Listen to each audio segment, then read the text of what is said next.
안녕하십니까. 재단법인 1환경건강센터 이사장 류현철입니다. 저는 직업환경의학을 하고 있습니다. 여러 콘텐츠로 여러분들을 만나고 있는데요.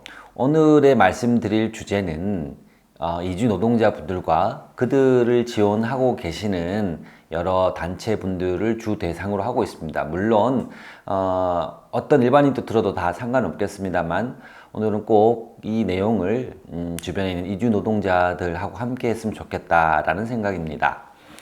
오늘의 주제는요, 이주 노동자분들의 돌연사가 산업재해로 바라봐줘야 되고 산업재해일 수 있다라는 이야기를 말씀을 드리고자 합니다. 우리가 왕왕 그 이주 노동자분들께서 갑자기 사망한 채로 발견되었다라는 이야기들을 보도로 보기도 하고요. 때때로는 이주 노동자들을 지원하는 단체들의 단체 SNS 방에서도 발견하게 됩니다. 그럴 때 우리가 이제 이런 문제를 어떻게 다뤄야 되느냐라는 것에 대해서 좀 준비가 없는 상황인데요. 오늘은 거기에 대해서 이주 노동자 분들한테도 정보를 좀 드리고요. 그리고 우리가 앞으로 어떻게 대응해야 될 건가라는 이야기도 해보겠습니다. 먼저 이렇게 산재 보상으로서 되는 질환들 자체, 이런 재해를 이제 우리가 업무상 재해라고 합니다.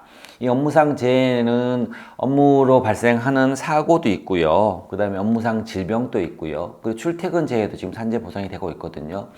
그 중에 업무상 질병에 포함되는 거, 여기에 직업적 요인 그 자체 때문에 발생하는 거, 직업적 요인이 없었으면 발생하지 않았을 것을 직업병이라고 하고, 그리고 직업적 요인 외에도 다른 여러 가지 요인이 생길 수 있지만 특히 직업적 요인이 주로 작용을 해서 발생했었던 질병들 자체를 이거를 작업 관련성 질병이라고 그래요. 이 작업 관련성 질병에 우리가 뇌혈관 질환, 심장 질환이 포함되어 있는데요.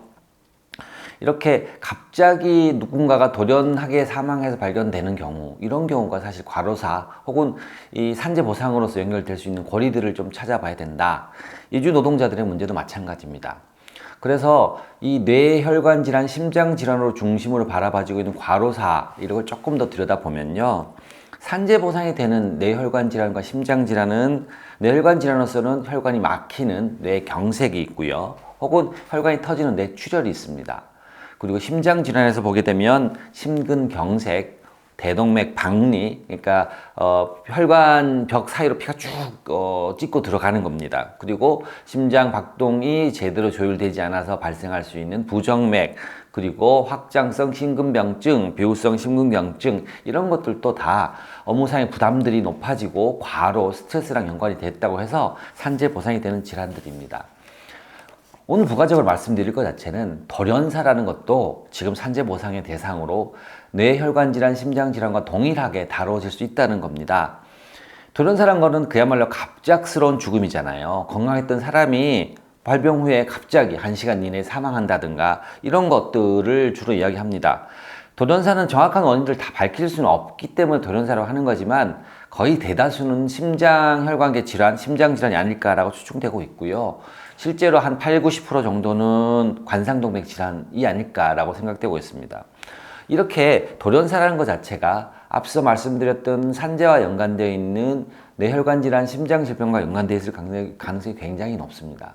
그런데요, 아까 말씀드렸던 것처럼 이주 노동자들이 갑자기 사망한 채로 발견돼 이런 소식들을 접하게 됩니다. 젊고 건강했기 때문에 우리나라에 일하러 왔지 않겠습니까? 그런 분들이 갑자기 돌연사로 사망했다는 것들에 대해서는 우리가 좀 들여다봐야 됩니다. 그런데 이게 사회적 무관심 때문인지 몰라도 이게 제일 잘 조명되고 있지는 못합니다. 그래서 먼저 좀 말씀드리고 싶은 것 자체는 이주 노동자들의 돌연사의 규모가 좀 파악이 됐으면 좋겠다. 얼마나 많은 이주 노동자들이 왜, 무슨 일을 하다가 어떻게, 무슨 이유로 병이 들거나 사망하는지에 대해서 좀 잘 파악이 됐으면 좋겠다라는 겁니다. 그걸 좀 알아보고 그런 통계와 자료들 자체가 좀 쌓일 수 있도록 우리가 노력을 해야만 그 이후에 사회적 문제 제기를 하고 무관심에서 벗어날 수 있도록 여러 가지 대응을 세울 수 있을 것 같아요. 지금 현재 돌연사에 대해서 우리나라 정주 노동자들은 실제로 4인 이상으로 나왔다거나 혹은 거기에 심폐정지, 심장마비, 급성심장사 등등으로 사망 원인들이 부검소견에 나온다든가 하면 이거는 아까 말씀드렸던 뇌혈관 질환, 심장 질병에 대한 산업재해, 그러니까 업무상 질병으로 승인될 수 있도록 조사를 하도록 그렇게 보통은 합니다. 물론 다 그렇진 않지만 이런 문제들을 따져보고 하는 것 자체가 일단 현재의 한국의 노동자들, 정규 노동자들한테 대해서는 일상적으로 좀 알려져 있는 편이거든요. 그런데 이주 노동자들 같은 경우에는 갑자기 사망했을 때 실제로 이것이 업무상의 재해와 연관되는 질병일 가능성이 더 높다고 볼 수 있습니다. 훨씬 더 장시간 일을 하게 됐죠. 그리고 사실 조금 더 어렵고 힘든 일들을 더 하지 않겠습니까? 그래서 장시간 노동, 교대 노동, 육체적으로 부담되는 노동, 그리고 휴일도 부족하죠. 그리고 만성적인 스트레스, 또 추위나 더위에서 노출되면서 장시간 일하게 된 농업이주 노동자들 많지 않습니까? 그러면 산재로 받아들여야 될 가능성이 굉장히 높다라고 생각드는데, 아직까지 제가 보기에는 제대로 원인 규명이 안 되는 경우도 많고 유야무야 넘어가거나 산재보다 신청조차 못하는 경우도 있지 않을까라는 생각이 듭니다. 얼마 전에 이제 국회의원실, 이은주 의원실 통해서 자료를 넘겨다 보니까요. 이주 노동자들이 매년 뇌심혈관계 질환으로 산재 승인 받는 경우가요, 20건에서부터 많게는 최대 60건까지, 2021년은 50건이었고요, 2022년은 23건이 산재로 승인되고 있습니다. 그렇기 때문에 저는 주변에 이주 노동자들의 갑작스런 돌연한 사망이라든가 이런 것 자체를 산재의 관점에서 한번 바라보자라는 거고요. 그렇게 하기 위해서는 뇌혈관 질환, 심장 질병이 어떻게 산재로 인정되느냐라는 걸 좀 말씀드리려고 합니다. 산재로 인정되기 위한 조건에는 주로 노동 시간, 일하는 시간들이 제일 길게 주요하게 관심의 대상이 됩니다. 여기서 일하는 시간은 노동 시간이라고 하지만 사실은 업무 시간이라고 법에는 표현되는데요. 이 업무 시간이라는 것 자체는 계약상 적혀 있는 시간이 아니라 실제로 자신이 업무를 하거나 업무 준비에 들어가는 시간들 다 포함하고 있습니다. 그래서 제일 첫 번째는요, 갑자기 돌발적으로 문제가 발생했던 경우를 산재로 인정해 주거든요. 24시간 이내에 돌발적이고 예측 곤란한 사건 해가지고 갑자기 증상이 나타나는 경우도 산재가 되고요. 그리고 발병 일주일 전에 업무의 양이나 이런 것 자체가 그 전에 이 12주, 3개월 평균 했던 것보다 업무 강도라든가 여러 가지 부담의 수준, 노동시간, 업무 환경들 자체가 변화해서 30% 정도 이상의 부담이 높아졌다라고 하면 이것도 산재가 됩니다. 그리고 주로 많이 우리가 다루어지는 것 자체는 발병 전에 3개월 정도 연속적으로 부담이 되는 경우를 따지는데요. 이것도 말씀드린 것처럼 시간 위주로 따집니다. 그래서 발병 전 12주 동안 업무 시간입니다. 실제 일하는 시간이 일주당 60시간을 초과하는 경우, 혹은 발병 전에 한 달, 3개월이 안 나왔을 때는 한 달인 경우만 있을 경우에는요, 이 한 달 동안 평균 64시간이 초과되면 실제로 산재로 승인해 주는 경우가 많습니다. 그리고 60시간은 되지 않지만 발병 3개월 동안에 52시간은 넘어요. 52시간이 넘었다 그러면 그 중에 근무 일정 예측이 어렵다든가, 혹은 교대 업무를 했다든가, 휴일이 부족한 업무를 했다거나, 그 다음에 춥거나 덥거나 이렇게 한 유해한 작업 환경에서 일했다거나, 육체적 강도가 높은 작업을 했다거나, 혹은 시차가 큰 출장 업무에 종사했거나, 마지막으로 정신적 굉장히 큰 업무, 이게 해당되게 되면 산재 가능성을 높게 보고 있습니다. 그러니까 52시간 이상에다가 이런 제가 말씀드렸던 7가지 가중 요인 중에 한 가지가 포함되면요. 그리고 이런 것보다 더 줄었어. 사실은 40시간 이상 되지만 52시간 또 안 되지만, 제가 말씀드린 7가지 가중 요인 중에 복합적으로 문제가 자신한테 놓여 있었다, 당사자한테 놓여 있었다 그러면 이것도 산재일 가능성이 높게 봅니다. 그러니까 시간 기준으로 봤을 때는 석 달 동안 60시간 이상 하면 다 인정을 해주는 거죠. 그리고 60시간이 안 돼. 그러면 이 중에 우리가 따져봐야 될 것 자체가 52시간이 넘으면 우리가 부담 요인으로 생각해야 될 그 많은 요인들 중에 한 가지라도 있으면 되는 거고요. 52시간도 안 되더라도 가중 요인 중에 2가지 이상 있으면 산재 가능성이 큽니다. 그리고 일주일간이 됐던 것 자체가 지난 3개월보다 30% 정도 더 많다, 부담이 됐다라는 것도 되는 거고요. 그리고 발병 하루 전에 갑작스러운 충격적인 사건이 있었거나 업무와 관련해서 정신적 긴장을 굉장히 높였던 사건이었으면 되는 겁니다. 여기서 좀 따져드리고 싶은 건 뭐냐면요, 우리가 야간 10시부터 다음날 아침 6시까지 일한 경우에는요, 그 시간만큼은 30%죠. 30%. 요걸 가산해서 업무 시간으로 포함시킨다는 겁니다. 자, 이 모든 것에 해당하지 않아도요, 우리가 실제로 너무너무 과중했다. 그렇다 그러면, 그리고 정신적으로 너무너무 극심한 스트레스가 있다 그러면 이 시간 조건을 따지지 않고도 산재가 되기도 합니다만, 주로 제가 말씀드렸던 이 기준에 해당하면 산재가 되는 겁니다. 이주 노동자들 바라보시면 실제로 주 60시간 이상 일하는 경우 많지 않습니까? 농업이주 노동자들 그런 경우 많습니다. 사실 제조업은 일정 정도 제한이 있다 치지만 그렇게 되고요. 그리고 그렇지 않아 52시간 이상 일하더라도 어떻습니까? 비닐하우스에서 일한다든가 들판에서 매우 더운 데서 일한다든가 혹은 굉장히 추운데 냉동고라든가 이런 추운 조건에서 일하는 분들 자체가 이주 노동자들이 굉장히 많아요. 그리고 휴일 부족한 경우 굉장히 많죠. 일요일 하루밖에 못 쉬거나 혹은 그것도 잘 못 쉬거나 이런 경우 많죠. 그리고 교대지에 종사한다든가. 그래서 여러분들 이주 노동자들 바라볼 때 여러분 스스로도 마찬가지고요.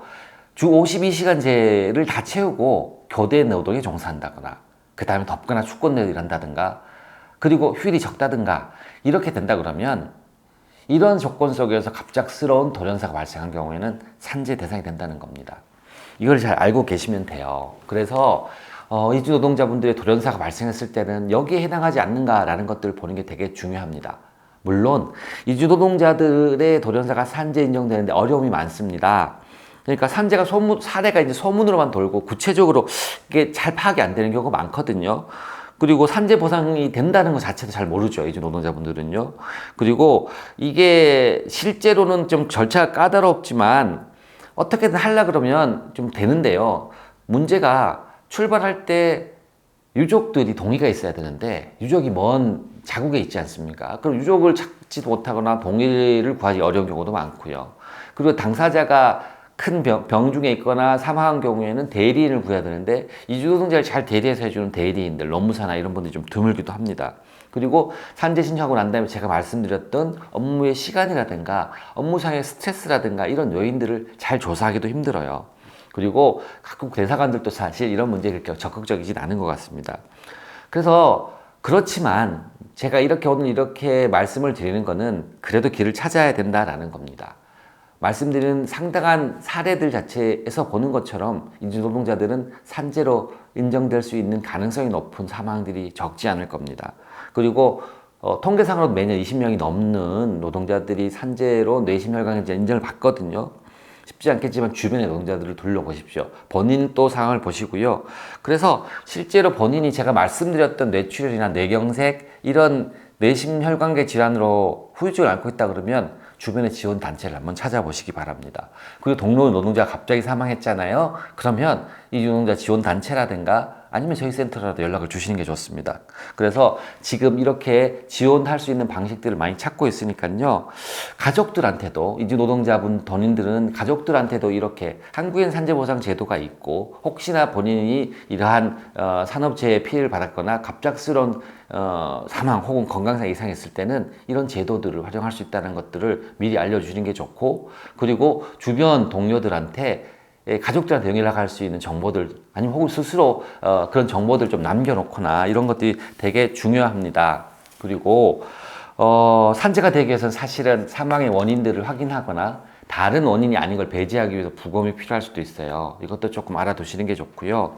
그리고 업무상의 시간들 자체가 실제로 일했던 것들랑 다르게 남아있는 경우도 있을 수 있지 않습니까? 사업주라든가 농장주분들이 그렇게 할 수도 있고 하니까요. 그러면 스마트폰도 좋고 달력도 좋고 다이어리도 좋습니다. 여러분들이 실제 일하는 것들에 대해서 차곡차곡 기록해 놓는 것도 좋습니다. 중요하죠.